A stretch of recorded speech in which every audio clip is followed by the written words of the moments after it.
तो बच्चों आज हम लोग फ्रैक्शन सीखेंगे। ठीक है, फ्रैक्शन बहुत ही आसान होता है। अगर आप फ्रैक्शन के बेसिक कॉन्सेप्ट समझ गए ना तो आप फ्रैक्शन के कोई भी क्वेश्चन बहुत इजीली सॉल्व कर सकते हैं। ठीक है, तो हम एग्जाम्पल से समझेंगे फ्रैक्शन को। सबसे पहले देखो फ्रैक्शन है क्या, representing a part of a whole. Part of a whole का मतलब क्या हुआ, मान लो ये एक तरबूज है, ठीक है, वाटरमेलन है। तो पहले ये एक रहा होगा, इसको हमने कितना पार्ट किया, 4 पार्ट कर दिया, 1 2 3 4, 4 पार्ट किया। तो ये 4 पार्ट देखो यहाँ पे लिखा हुआ है मैंने 4, तो इसी को बोलते हैं हम denominator. Denominator, D for down, नीचे आएगा, डिनोमिनेटर हमेशा नीचे लिखते हैं। ठीक है, तो 4 हिस्सा किया तो नीचे आ गया।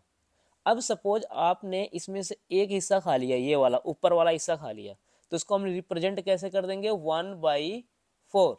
तो ये 1 वाला जो ऊपर वाला हिस्सा होगा इसको हम लोग बोलते हैं न्यूमरेटर, और नीचे वाले हिस्से को बोलते हैं हम लोग डिनोमिनेटर।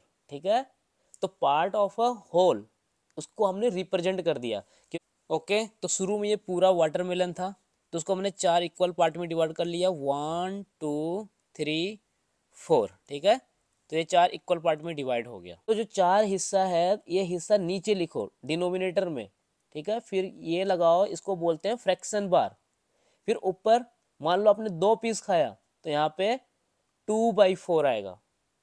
ठीक है, समझ में आ रहा है, 2 पीस का मतलब आपको 2 पार्ट मिल गया। ठीक है, तो अभी हम लोग देखते हैं लाइक फ्रैक्शन और अनलाइक फ्रैक्शन। ठीक है, अब इसमें देखो पहले न्यूमरेटर कहाँ पे और डिनोमिनेटर, डिनोमिनेटर कहाँ लिखते हैं, D for down, down side में। देखो डिनोमिनेटर सबके सेम है, 7 है डिनोमिनेटर, इसमें भी 7 देखो डिनोमिनेटर, इसमें भी 7 देखो डिनोमिनेटर।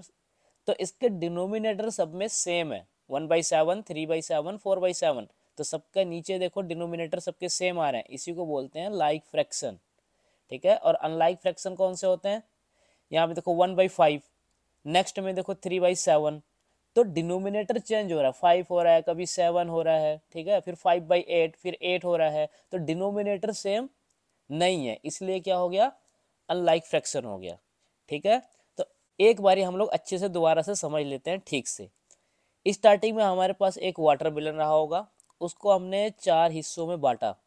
ठीक है, तो ये होता है हमारा बार, कौन सा बार, फ्रैक्शन बार। ठीक है, नीचे कितने हिस्सों में डिवाइड किया इसको, 4, तो ये होता है डिनोमिनेटर यानी 4 हिस्सा। ठीक है, मान लो अब डिवाइड हो रहा है, एक पीस आपको मिल गया, ये वाला पीस आपको मिला। ठीक है, तो यहाँ पे आएगा 1/4। मान लो 2 पीस आपको मिल गया तो आ जाएगा 2/4। अगर मैं आपसे पूछूं कि इसमें न्यूमरेटर और डिनोमिनेटर क्या है तो बता सकते हो, करेक्ट, ऊपर वाला हमेशा क्या रहेगा, न्यूमरेटर, और नीचे वाला हमेशा, डाउन वाला हमेशा डिनोमिनेटर। ठीक है, क्लियर हो गया। और लाइक और अनलाइक भी क्लियर हो गया कि लाइक कौन से होते हैं, अनलाइक कौन से होते हैं, जिनके डिनोमिनेटर सेम होंगे। ठीक है, वो लाइक फ्रैक्शन होंगे, और जिनके डिनोमिनेटर सेम नहीं होंगे वो अनलाइक फ्रैक्शन होंगे। ठीक है, तो इस वीडियो में मैंने सिर्फ और सिर्फ कॉन्सेप्ट को एक्सप्लेन किया कि न्यूमरेटर किसे बोलते हैं, डिनोमिनेटर किसे बोलते हैं, फ्रैक्शन बार क्या होता है, डिनोमिनेटर कहाँ पे लिखेंगे, न्यूमरेटर कहाँ पे लिखेंगे। ठीक है, लाइक फ्रैक्शन क्या होता है और अनलाइक फ्रैक्शन क्या होता है। ठीक है, नेक्स्ट वीडियो में मैं आपके लिए फिर क्वेश्चन रेडी करूँगा, क्योंकि इसमें मैंने क्वेश्चन नहीं कराए हैं। तो इसके लिए आप जो है चैनल को सब्सक्राइब करके रख लेना। ठीक है।